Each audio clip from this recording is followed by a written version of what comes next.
Hey, friends, welcome back to yet another exciting episode of Friends of the Squared Circle. I'm your host, Crander Q, aka my real name. Now, you might have noticed a few things have changed since the last time we were here. Since we've been here, already messing up, Randy's going to hit us up in the comment section, is that I am officially married. So every time we talk about my wife, Randy still has to take a shot. Another big thing we're going to shout out today is that we are at 350 followers and continuing to grow. And I am so excited to get to 400. So like, share. What do you got to do? We have Bob in studio. He has a lot to tell us about Showtime Wrestling as well as his journey into professional wrestling. But without further ado, I'll stop talking. Bob, how you doing today?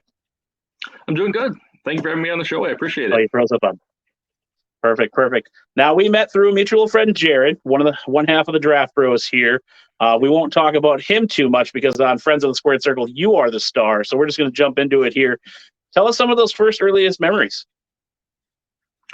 So I got into wrestling from my cousins. I had older cousins who were big wrestling fans. It started out with like He-Man. We would watch He-Man. We'd watch Thundercats. We'd watch G.I. Joe. So a lot of like the 80s cartoons and stuff like that. Perfect. And I noticed that was what I wanted to do. I wanted to do what my older cousins did. They were 2 years older than me. And then my older cousin was 4 years older. So me being the youngest, I wanted to be like them. And then they started getting into wrestling. And I was probably about 6 years old when I got into that. So it would have been about 89, 90. So right about WrestleMania 6. So Hogan, Warrior. Those are my earliest memories of really liking wrestling. And it really caught my attention because it was like He-Man battling Skeletor in real life with like real people with these giant muscles, bright colors. So I didn't really comprehend all of what was going on with wrestling. I just knew I liked it. Like it grabbed my attention and really was something that I enjoyed. My parents weren't the biggest fan of it. I grew up in a really kind of sheltered household. So like stuff like that, it wasn't really frowned upon, but it was just like, they were like, well, you can watch wrestling, just don't like really tell anybody that you're watching it because they might make fun of you or kind of things like that. But like to me, I thought it was the greatest thing ever, like watching wrestling. Yeah, I just remember discovering it on a video game I talked on previous episodes, how I thought it was just, pretend till I, actually saw it on TV and was just captivated by it. A buddy of mine, Mike, he had all the action figures. He had all the video games for, Sega, the Raw is War, Royal Rumble. I was just blown away by some of the characters like Papa Shango, Undertaker, just those ones that stood out. But yeah, I didn't know it was real until I actually saw it on TV. So I remember going to school and like the classic I would talk about with the kids, of course, and they're like, well, that wrestling's fake. And you get all upset. You're like, no, it's just not fake.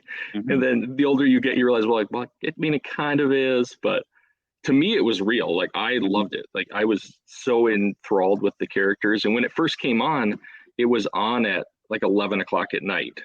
When it was on in the mornings, which I couldn't really make because we would go places during the weekend, but I would try to stay up at night as like a 6-7 year old to try to watch the late night show. And it was one of my earlier memories about it too was WrestleMania 7, the build up to Slaughter versus Hogan. I just watched that match again. Throws the fireball at him and all that stuff. So like I remember when they were doing that on the show leading up to it. And it was something that me and my cousins could bond on because both of our dads, my dad and my cousin's dad, are big Packer fans. Oh, okay. So, I'm sorry. We would go to Green Bay for the draft. Like every year. We would drive to Lambeau Field to watch the draft in Lambeau Field. And me, I thought it was the most boring thing ever because we would just sit in there and just watch TVs. But the best part about that trip is we would ride in the back seat of the car and we would bring paper, like our notebooks and colored pencils, and we would actually draw our own wrestling magazines.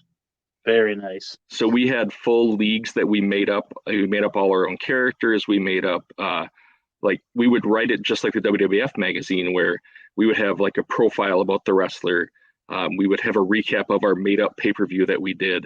We would even go as far as to put ads in there for like was like Crystal Pepsi was out, so we had like Crystal Cherry Pepsi, throwback, yep. Stuff like that, and it was a lot of fun. Like they even went to the point where they had a Hall of Fame up in their room of like drawings of different wrestlers that had been in their like made up league for years. So I mean, it was stuff like that. Just getting to experience that with them is what really cultivated that love of wrestling for me. Yeah, that's pretty sweet. I mean, I used to draw cartoons actually, and one of the things me and that buddy Mike did is we did something similar, but we gave them all like a dragon or a gorilla or something like that because like Jake the Snake was coming out with a snake, obviously. The British Bulldogs, and then Ricky Steamboat coming out with the Komodo dragon. So we thought that was so cool that they came out with that stuff, and yeah, that just totally unlocked a memory that I have totally forgot about doing. Drawing was one of my hobbies, and then segue back into the Packers here. I mean, you had Coach Kevin Green was a wrestler. Gilbert Brown was in WCW. Steve Mongo McMichael. In those WCW days, I remember that, and then being excited to tell my dad, who was also a Packer fan, that hey, Reggie White was on the wrestling, and he could care two shits about it. But to me, it was kind of cool to see something that my family liked, and then having him be on my TV when I was watching wrestling. So that was how it was with like Lex Luger, because he played for the Packers. Oh, that's right. He played like a season, so my dad would because like I said, I watched wrestling all the time, but my parents couldn't care less about it. And I would mention wrestlers, and he's like, well, the only one I know Lex Luger played for the Packers for a season. And that was about all the connection he made with it. And my mom always hated it because she's like, all they just do is yell at each other, which is funny because now I yell at people for the shows I'm in. So it's pretty fun. But yeah, so go ahead. Sorry, keep going. I was gonna say, yeah, so we would do that, and my character that I made up for myself, his name was Cyclone, and his partner's name was Hurricane, and it was a direct ripoff of Earthquake and Typhoon, where we were called the natural disasters, but we were more like the Rockers, where we had this whole breakup thing where the one guy, like Hurricane, turned on Cyclone, and then it was a whole feud. And so that was all of my creator wrestlers playing video games as a teenager. It was always Cyclone. And then I tried to be all cool and edgy because it was the 90s and that was the thing to do. In like 96, 97, I changed his name to Cyclone with like a PSY at the end. So it was like Psycho, like Cyclone. Very nice. Very nice. I was pretty basic. I don't remember why, but I remember one of the first ones that I created was Jim Ross, even though he was an announcer. And then my friend kind of smarted me up like, hey, man, like that's the announcer. I was like, well, this is his kid, so I kind of went with that name. And to this day, 20 some years later, that is still a character name that I use, not in wrestling, but like, to keep it, with the video games and football, like anytime I create a player on any format, like that's the first one I will make is Jim Ross and just use him for everything. I don't know why. It's just my go-to name, which is too funny. So. Well, even that name turned into my gamer tag on like Xbox or anything like that. It's all originated from that core memory of wrestling, because that's like some of the earliest memories I have. Like I said, is of watching wrestling, connecting with people with wrestling, and like we really got into it from. We went all the way through the 90s. I was all WWF, so like when I started to really really get into it was about WrestleMania 9. So I would have been about 10 years old at the time, about 9-10 years old. And Bret Hart was my like all-time favorite wrestler at that point, because he was coming up, he was the babyface, he was the champion. Hated Shawn Michaels, like absolutely hated him. We used to play the WWF Royal Rumble game on Super Nintendo, and me and my cousin would purposely save Shawn Michaels till the end. And we would just beat the crap out of him just because we couldn't stand him. But which is funny now, because now he's my favorite wrestler of all time. Oh, okay. Yeah, for me growing up, I went with, outside the box. I was a huge Goldust fan. My new favorite is Otis, which you can see behind me there. I got the little shrine to him. I know you're my new to 9-year-old is a the big Otis fan. yeah, I know you're new to the Friends of the Squared Circle page and this stuff, but I actually crashed his mom's birthday party, which you can watch in episode 3 if anybody's wondering. Biggest walk of shame of my life. I tried to get that Money in the Bank briefcase signed, but yeah. My favorites were always all over the board. I loved Yokozuna. I loved him with Owen Hart. And for me personally, this is where Randy and I argued on the internet a while back about who was better, Owen or Brett. You say you like Brett, so I'm assuming you would say Brett's better, so we won't get into it. But me personally, I always thought that Owen Hart, just had a little bit more charisma, a little bit flashier in the ring, but that's my opinion. So. I definitely I loved their feud going into WrestleMania 10. Yes. Like that was great. Like the amount that he did, and I feel like it's hard to compare them just because I feel like they were equal around that time, and then with Brett leaving for WCW, and then the unfortunate thing that happened with Owen, like it's hard to see. I feel like he would have eventually kind of gotten back into and been one of those top guys. I think he was kind of going through where he was kind of left holding the bag when Brett left. Mm-hmm. And so he kind of got put into some situations. Like they still put different titles on him and stuff, but it would have been nice to see what would have happened had the whole Montreal screw job not happened, Brett leaving for WCW, him, unfortunately dying in the ring, like stuff like that. I feel like his career had no limit at that point. Yeah, and I feel like, it also is comparing apple to oranges too, because I feel like, Owen was more kind of that young high flyer in a sense. Not necessarily lucha or, top rope stuff, but whereas Brett was more technical, the mat wrestler, and, kind of like a Kurt Angle style and Chris Benoit, and where Owen was just kind of like, it was just new moves like a Ricochet or, I'm trying to think of the guy. I just saw him do the thing with the RKO. Can't remember his name off the top of my head. That's how important he was. It'll come to you like 10 minutes later. You'll be like, it was this guy. Yeah, this is true. Evan Bourne. There it is. Evan Bourne. Okay. Just kind of doing those flashy moves, to get some attention. But the Hart family definitely contributed a lot to wrestling. Like you said, if that screw job would not have happened, Owen passing away, which I remember hearing that Owen had the opportunity to go as well as Davey Boy and all those guys after the whole ordeal with Brett, and he decided to stay. We all could wish that he would have went to WCW so that tragedy wouldn't have happened. And then some of the guys that were there, just makes me think, the Luchas like Eddie, Chris, Dean Malenko, Perry Saturn, again, Chris Benoit, not to bring him up, but we're talking the wrestler, not what happened. Just some of those matches they could have had. Unfortunately, it would have been overshadowed by the NWO and Hulk Hogan, but, those would have been some matches we could look back on and said those were 5-star matches because of Owen and who he worked with. But yeah, had he left, I think, there would have been a shift in quality matches in WCW, but not saying he would have been world champion because WCW didn't know what the hell they were doing. And then I feel like they did not.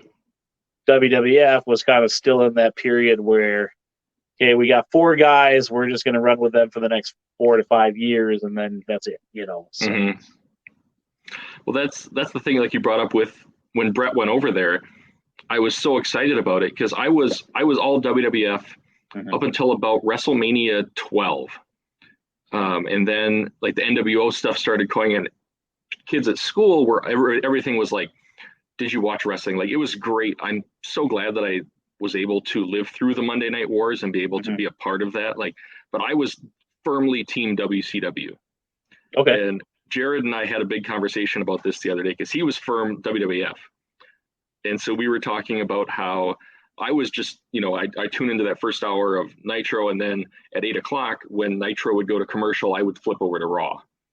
But I was just primarily a WCW guy, and for about 3-4 years, that was pretty much all I watched. Like I remember I bought my first wrestling T-shirt from Target, that my parents didn't know about. It was a big, sexy Kevin Nash shirt. Nice. was the first wrestling shirt I ever got, and I would have to like hide it downstairs because my parents would never let me have worn it out of the house, which was pretty funny. But That's crazy. Now that you say that, like, I kind of wish I knew like Target and them sold that, but we always went to the cities to go back to school shopping. So like, we'd go to the Mall America, or we would go to, the little strip mall there. I can't remember what it's called, but the first one I ever got was the Hollywood Hulk Hogan. I was a huge NWO fan. After they threw Rey Mysterio like a lawn dart into that backstage segment, I got the opportunity to meet Nash and all of them, and I told him like, "Hey, thanks for making my childhood awesome." And he's like, "Thanks for making me rich, kid." And that sounds like I brought up like that memory of him lawn darting Rey Mysterio, as being one moment in time that sucked me into wrestling that I forgot, that it's fake, but that definitely is one of the key moments in wrestling for me, is that backstage brawl. And to hear that the cops actually showed up thinking it was a real fight there on the Disney lot, so.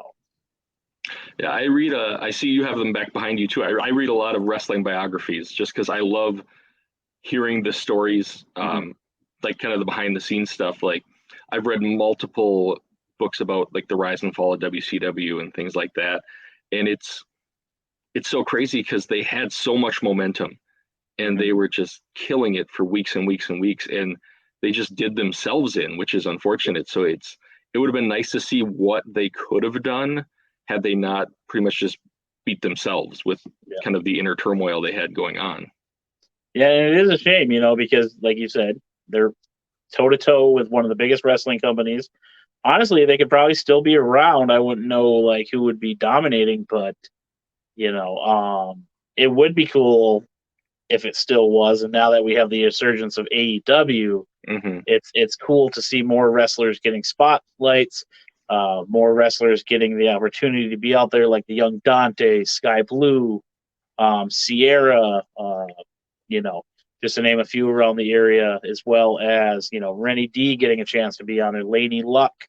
I'm trying to remember everybody because everybody seems to be getting a chance to go out there, even if it is a dark match and a squash match. They have their foot in the door, for that small window of opportunity to say, "Hey, this is me. This is what I bring to the table." And, I'm sure they got a buddy in the backstage going, "This is my guy. This is my guy, Rennie D. Like, you're going to like him." Even though Rennie D is the biggest asshole that comes through First Wrestling. But I love Rennie D because he's from Eau Claire. So regardless of what he says to anybody, I'm still going to cheer him on. So it's funny you mentioned that because we went to the AEW show in August at the Target Center. Okay. And we were there for dark, and it was so cool to see some guys that I've seen in the indie scene getting to go on these dark matches. And it's it's a 6-minute match from start to finish, entrances included, and they get maybe one or two moves in, but it's still so cool to see. Like we saw Riley Jackson, who I've met a few times. Eric Cannon wrestled there.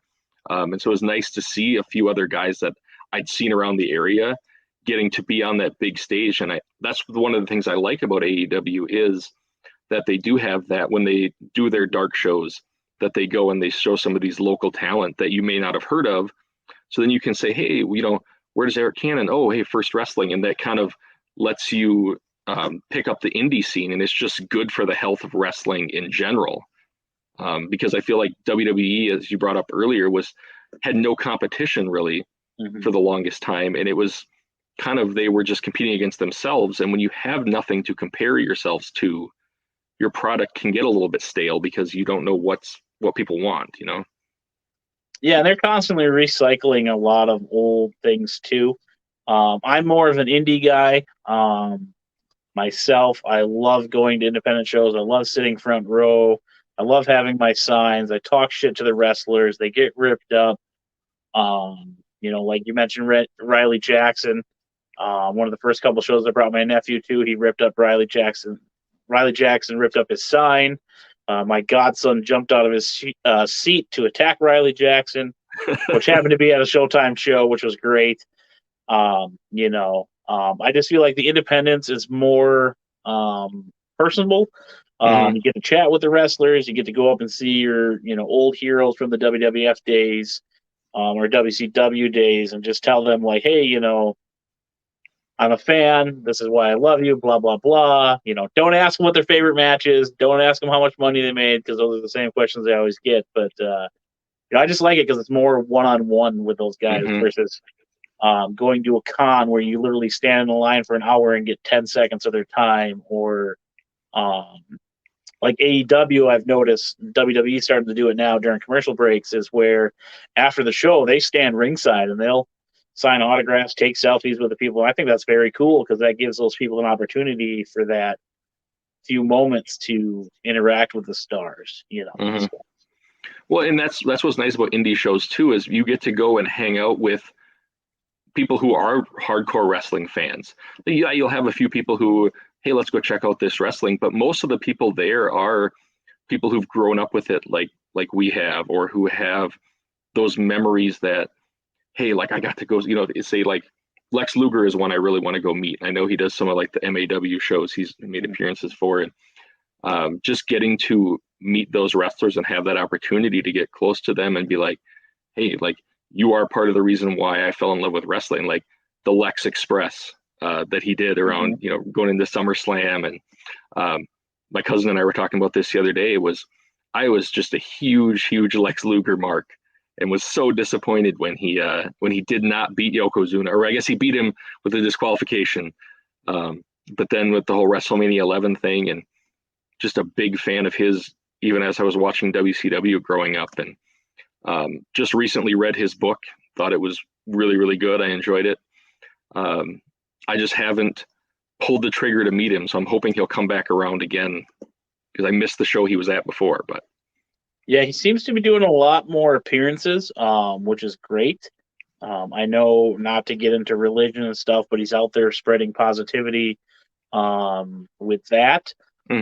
Definitely, when I met him down at WrestleCon in Tampa, Arn Anderson, I used to tell people was my dad because of my last name, and then, my dad kind of looked like him. So I would tell people like that was my dad, that was my little shtick. And I remember meeting Arn, and I was like, no, I'm not going to tell him. I'm not going to tell him. I'm like super embarrassed if I tell him. And then Lex Luger is sitting right next to him. And I was like, oh, and he's like, what's up, champ? And I was like, oh, I'm just going to tell Arn this stupid story, but I'm like too embarrassed. He's like, well, what's the story? And he's like, hey, Arn, and I was like, oh, great. So like I ended up telling Arn Anderson, and he's just like, yeah, that's pretty cool, but yeah, Lex definitely, that is a good book, by the way, too. I always liked him and Sting as a tag team. yep. During that time that Sting wasn't helping him was like traumatic for me, and hopefully one day we can see him in the Hall of Fame. And I don't know if you listen to any of the podcasts, like Foley's got one, and he says one of the reasons he thinks that Luger isn't in the Hall of Fame, I'm not saying that it's true, or people can make their own opinion here, is that he is in a wheelchair. And one, the accessibility, to just the image that it gives off that he's in a wheelchair is kind of, I can see that. I obviously I don't feel that way. If you do, anybody out there, you're a jerk. But he feels like that's kind of one of the reasons they haven't done it, is because of the image of him being this big, strong man to be sitting in a chair now, which is not his fault, but like the dude has contributed to the wrestling industry. He may not be on anybody's, Mount Rushmore, but he tore it up with Sting. He tore it up with, Flair, Dusty. He had that run in WWF/WWE, that would have made him more of a household name, but I guess he didn't really care. But, he definitely deserves to be in the Hall of Fame. So, well, yeah, and he was there the very first Nitro when he showed up. Yep. Midway through the show, when he was still technically on a handshake deal with WWF at the time, like the impact that he had in that time period, with being in both companies kind of at the height of, like, he was in WWE at the height of their time in the mid 90s, into the whole Monday Night Wars and everything. So I feel like I'm surprised he's not. I wonder if a little bit, like you said, it may have to do with the appearance, and they don't want to have it look like the damage that they have on the body and things like that. But it also could be a little bit of the whole Miss Elizabeth stigma too. But he's talked about that multiple times. And I mean, you look at any wrestler from that time period, there's a lot of substance abuse and a lot of things that they've talked about that I feel like it's not this hidden thing anymore that wrestlers did that. Like, yeah.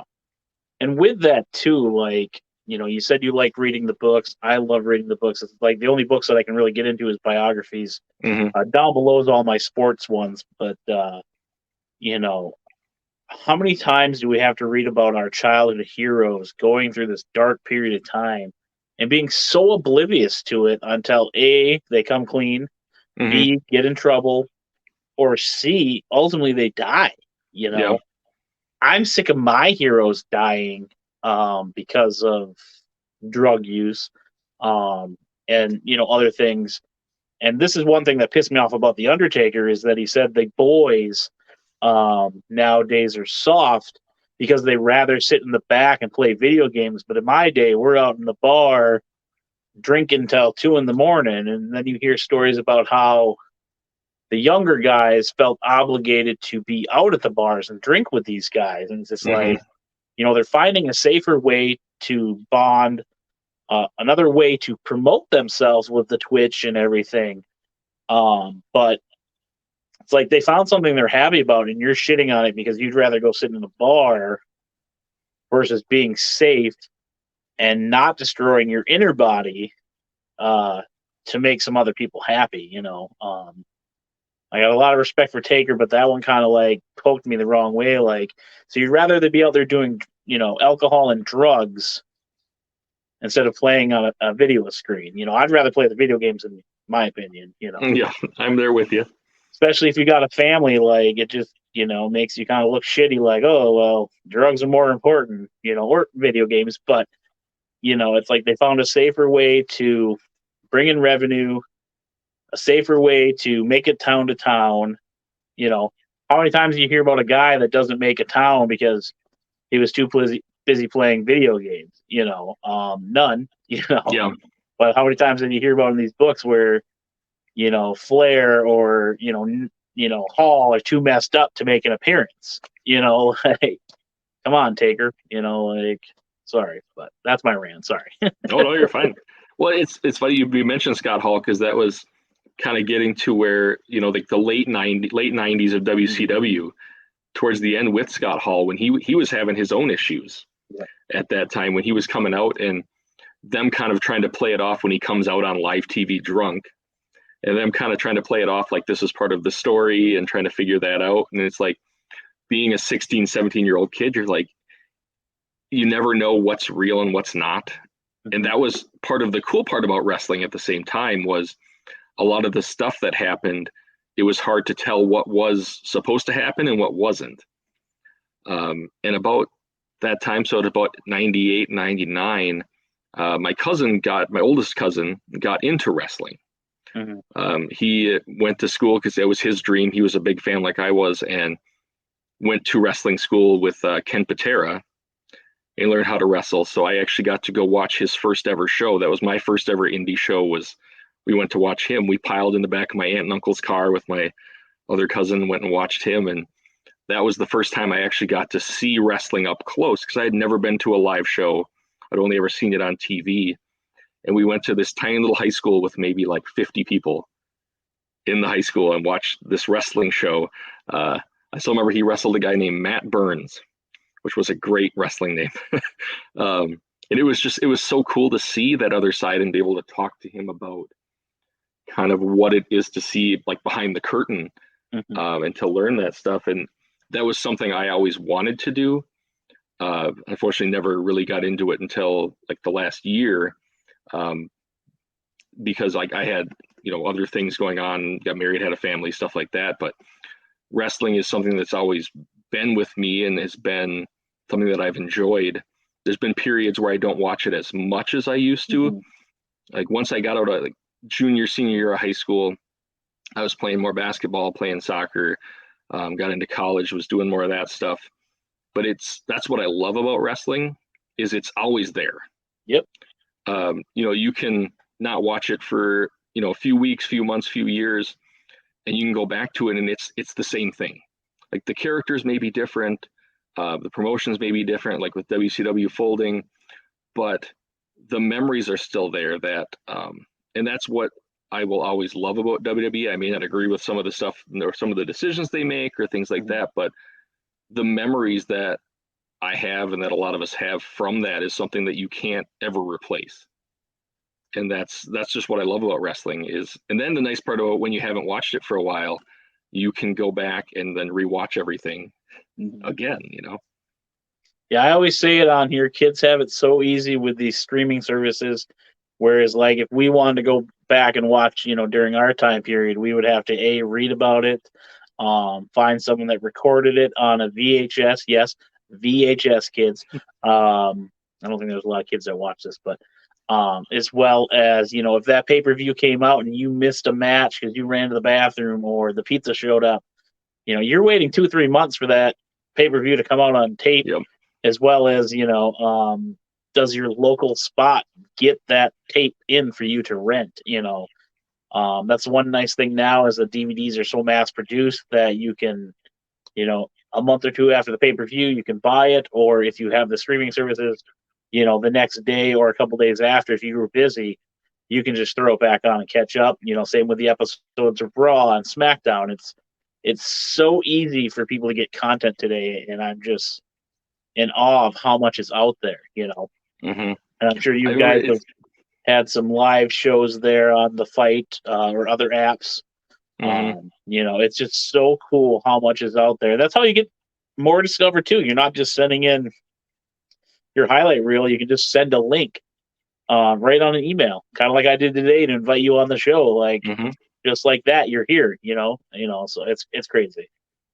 It's funny you mentioned that because that actually brought up a memory from when I was younger. Is we would go to the local video store. So my cousins would come over.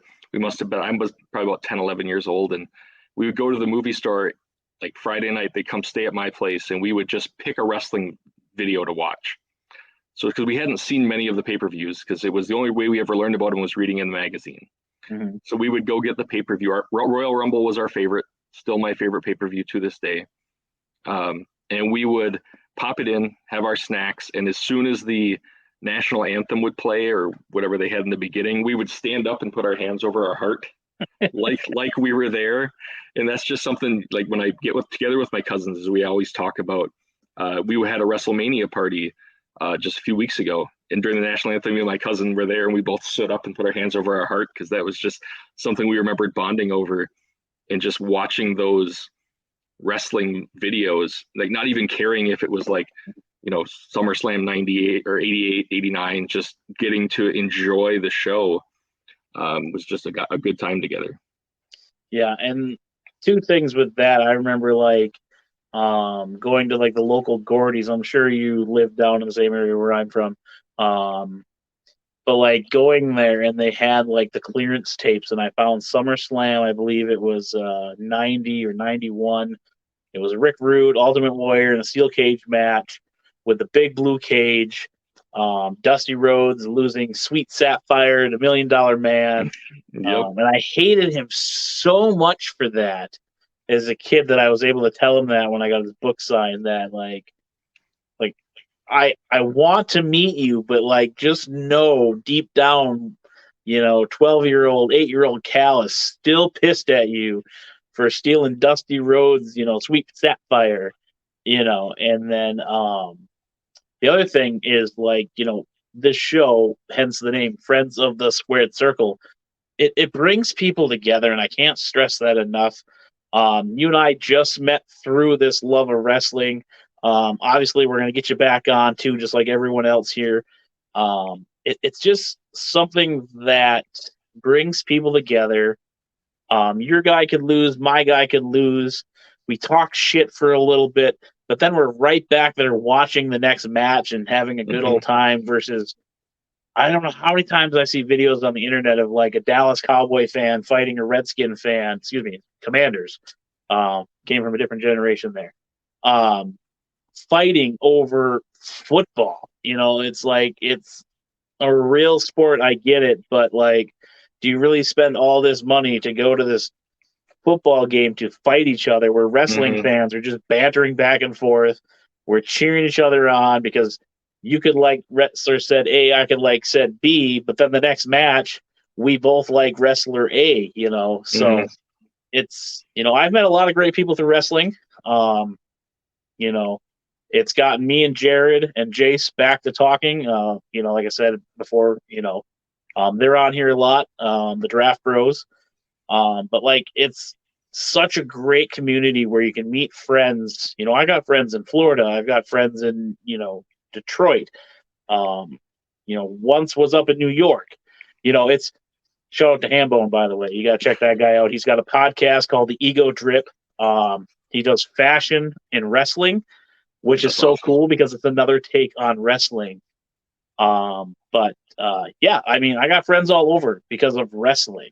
I have nothing else in my life, well, besides the collectibles, but that I found so many people all over the U.S. that are so passionate about it.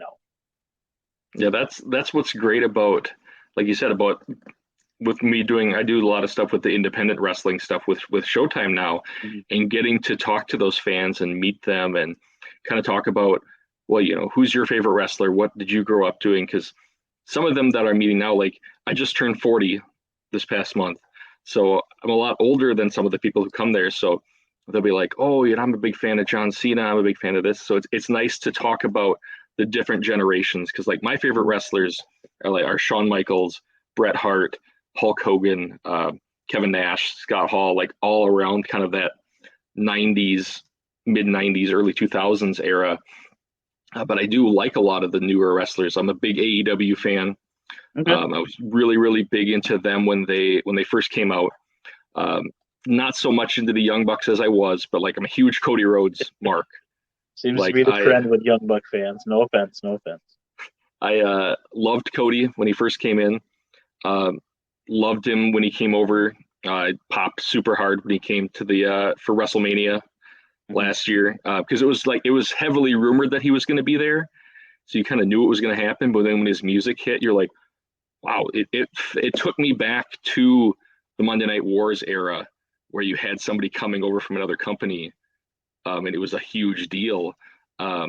Still upset that he lost to Roman Reigns at WrestleMania, but that's besides the point. But yeah, it's just so much fun to be able to connect with people on that level of, like you said earlier, we can like Roman Reigns, we can like Cody Rhodes, but at the end of the day, we like watching wrestling. Like we may not agree with the outcome, but we're still going to watch it. We're still going to have a good time. We're still going to connect over it. Yeah. And that's the beautiful thing too, is because your friends will become my friends, and then it just turns into this big thing, and like you said, you're cheering for Cody, that I love the Rhodes family. I got Dusty and Goldust tattooed on me. But like for me, I was like, I'm all about records. I want to see Roman get to 1,000. Plus, I feel like this storyline has so much more it can do. That's just my personal opinion. I'll get beat up in the chats, but it is exciting because wrestling is such on a high right now, and we'll get into it soon here with you some more, is that first wrestling is selling out. Showtime is, selling out. They're putting on show after show after show. MAW, First Wrestling. I can't even think of all the promotions, but everyone is thriving right now. And as a fan, it is so great because it is so hard to pick. Okay, well, there's this show this weekend, but then there's this one. Who do I go see? Because each one's, got something different. And it's nice to see that the local scene in our area is thriving so much that it makes you have to decide which show you're going to go to this weekend or, in a couple of weeks, because there's so much. I can't even think of all the promotions off the top of my head because I'd miss half of them, so. It's a lot of fun. Like I've been, about the last year, I've been working with Showtime. My cousin runs Showtime, and I would help do the name drop because I absolutely love your cousin. I'll say my cousin is Rad Lightning. That's right. Rad Lightning, Jared. I'll say if you haven't checked him out, you should check him out. He is the hottest thing in Hollywood. Got to plug him right now. And I helped out set up the ring. I helped out. So that was fun in its own right, getting to actually set up a wrestling ring. And the first time I got up in there, I stood in the corner and had to put my arms up. I just had to. It was just like a little kid getting in there, and it turned into. I came up with this idea for a character right before the pandemic. And then the pandemic happened and wrestling took a hiatus from having a lot of live shows, and we got back into having it again. And I kind of brought it up again to be because his whole shtick is that he is a movie star in his own mind. And so I'm like, well, I've always wanted to be involved in wrestling in some capacity. So I came up with the idea of Bobby Storm. And the tagline is because you can't have the lightning without the storm. It was kind of my whole thing, and it fit with the name, and the character kind of just evolved. I was always a big fan of 80s, 90s wrestling. So Bobby Heenan, Jimmy Hart, Paulie Dangerously, or Paul Heyman. So that's kind of the way I've been doing the character. And it got to be a lot of fun because it started out with me just coming down and kind of valeting him and getting involved into the match, to doing promos, to just was able to have my first match in November. We did a tag match with Kaz Carter because my cousin was hurt, and we brought him in as my hired mercenary that I brought in, and I got to be his tag team partner because I talked my way into getting thrown into a tag match. So that was a lot of fun. So it's getting to live out that love of wrestling and that childhood passion, and getting to do it in front of people. It's just been, getting to do that match was probably the most fun thing I've ever done in my entire life. It was great. Just everything I've ever wanted to do. And so independent wrestling is, like you said, thriving in the area. If you're watching this or listening to this and you've never been to a show, go check it out. Even if you I've had people that aren't huge wrestling fans that just go to check it out, and they have a blast. You can go yell at people. You can go, scream, boo, cheer, whatever you want to do. It's a lot of fun. I mean, it's pretty cheap too. Most of them are only, 20, 25, 30 bucks. Yep. That's how much you can spend to go to the movies. And this, you can interact with people, And the nice thing too is, the segue it way back to you going to with your cousin. Some of the earliest memories that I have with my uncles was going to wrestling shows, or them taking me to something wrestling. And me now being the funkle, taking my nephews to wrestling and my godson to wrestling. It's just something that's going to stick with them if this is something they still love, or it's going to be a memory down the road, when I kick a bucket, oh, Uncle Cal took me to see wrestling and the guy ripped up my sign and Uncle Cal was so proud of me, or I got on the news because I went to the wrestling show with, Uncle Cal. And then my nephew, he's such a shit talker. He was talking mad smack to Blair Onyx, and she just started whipping out, I can't remember what language it was. And he's just like, what do I do? I'm like, you just sit down, because she basically just told you to shut up in whatever language that was. And he was so upset that he wanted to get her back. So then I forced him to go over and get a picture with her after. And he was so mad because he got one up by the wrestler. So he was a little upset with that. But, it creates memories. That's what I love about it. I'm excited for you guys down at Showtime. I'm hoping to make my way down there. I know I've talked with Brad about, doing a vendor table. Since we're on that topic, let's have you plug that upcoming show you got coming here. Yeah, so May 20th at the Eau Claire Legion, we have a show coming up. Rad Lightning will be there. I am banned from ringside in the match, however, because I can't keep my nose out of other people's business. But we're going to have Brock Hall's going to be there, Kyle Pro, the Dad Bod God, Devlin Kane, Lennox Leone. So a lot of guys who wrestle around the area. It's going to be a really good time. It's always just a blast there in Eau Claire. The Eau Claire fans are great. So if you guys can check it out, come on down. Now, before we get you out of here, We got to put a little respect on the champion's name there, Brock Hall. I absolutely loved Brock Hall when I saw him in Oshkosh. Huge shout out to him. And then who was it that banned you from ringside? That would be Showtime Executive Committee member Kevin Hawk. Kevin Hawk. Kevin Hawk. Excuse my language here, but he sounds like a bitch. I mean, he is. He did ban me. So, I mean, he seems to think that I'm putting my nose where it doesn't belong, but I think I'm just doing Rad Lightning a service. So if you ever go to a Showtime show there, make sure you boo the Hawk. Kevin Hawk. Boo Kevin Hawk. That's got a great ring to it. I hopefully can catch you guys this summer. Now that I am married now, Randy, take a shot. Speaking of Randy, I forgot to tell you this before, but 180 some days as champion here at Friends of the Squared Circle with the most views with Alex, but Randy takes the spotlight because Randy just doesn't shut up about us. So we have to plug Randy. Bob, it's been a pleasure having you on here. Hopefully you can beat Randy, and then we can put you on the little strap there. Is there any socials that you want to plug? I know we already plugged the Showtime show, but is there any socials you also want to throw out there as well? So I don't have one for myself, but if you guys want to check out Rad Lightning, he's on Facebook, he's on Instagram. He also has a Pro Wrestling Tees store. Same with Showtime. We just got some Showtime merch. So we have shirts, we have sweatshirts. So we'll have those at the show. You can also contact us if you want to order some. So yeah, if you haven't checked out a Showtime show, come on down. Perfect. And as last but not least, we got to say it again here. Thank you for being a friend of the Squared Circle. When we do get you to the lounge, don't jump out. I had a guy leave completely. He thought I completely kicked him out. Huge shout out to Shrek Army. I see you have the collectibles behind you. We'll have to get you on an episode of Show Me the Collectibles, and then we can talk about our collectibles together as well. But any final parting words for